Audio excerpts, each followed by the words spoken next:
আসসালামু আলাইকুম। আজকে আমার ইউটিউব চ্যানেলে নতুন যাত্রার ভিডিও, যাকে বলে লং ভিডিও। চেষ্টা করব প্রতিনিয়ত ভিডিও দেওয়ার জন্য। তো আজকে আমার প্রথম ভিডিও হবে আমার ছাদ বাগান নিয়ে। যদিও আমি সেমন কিছু একটা করতে পারিনি, তবে আস্তে আস্তে আমি করব এবং তোমাদের সাথে শেয়ার করব। তো চলো আমার ছাদে কি কি আছে এবং আজকের বিকেলটা আমি কিভাবে কাটাই তোমাদের সাথে শেয়ার করি। যে এখানে তো অনেক পরিমাণে কাপড় রয়েছে। আজকে তো সকাল সকালই কাপড়গুলো ধুয়ে দিয়েছি এবং তোমাদেরকে একটু দেখাই। এই খেতাটা কিন্তু আমার শাশুড়ি মার হাতের, ঠিক আছে। এটা গর্জিয়াস, ভিতরে কিন্তু অনেকটা সুন্দর, তাই না? যদিও এই ডিজাইনটা অনেক কমন, তারপরেও বেশ ভালোই লাগে। আর আমাদের ছাদের পাশে কিন্তু অনেক নিরিবিলি একটা পরিবেশ, প্রাকৃতিক ভরা সবুজ শ্যামলে। তো সকালে নেড়ে দিয়ে এসেছিলাম, কুজরো পুজরো হয়ে আছে আপনাদের ভাইয়ের লুঙ্গিটা।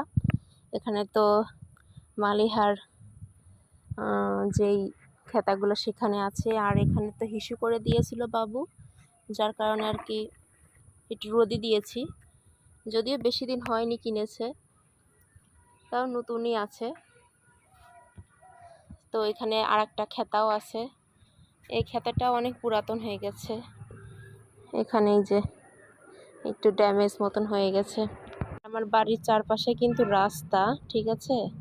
তো সব দিক থেকে আর কি আসা যায়, এই সাইড থেকেও আবার এই সাইড থেকেও, ওই দিকেও রাস্তা আছে, সোজা চলে গেল। দেখ সব দিক থেকে আমার বাড়িটা অনেক সুন্দর একটা জায়গায়।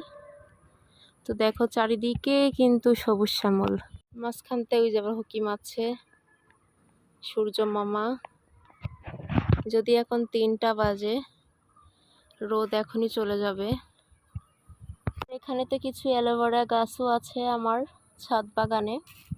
তো দেখো অ্যালোভেরা গাছগুলো অনেক বড় হয়ে গেছে, আর এগুলো কিন্তু অনেক উপকারী। এখানে কি একটা ফুল যেন বলে সেই গাছটা, এইগুলা কিন্তু বাংলায় শব্দার্থে কি একটা নাম, যেন হাসনা হয় না বা কেশব কুমারী কি একটা, তোমরা যদি জেনে থাকো নামটা অবশ্যই বলে যাবা। তো দেখো একটু কাটা কাটা বিশিষ্টও কিন্তু আছে। হ্যাঁ, রোদ লাগছে কি সুন্দর। তো আজকে কাপড়গুলো শুকিয়ে গেছে, এই জন্য আজকে নিয়ে চলে যাব নিচেই। সব কয়টা তুলে নিই। এখানে আরো অনেক কাপড় রয়েছে, একা একাই তুলতে হবে। আসলে মালিহা আমার মেয়ে অনেক ছোট, তোমরা সবাই জানো। তো যার কারণে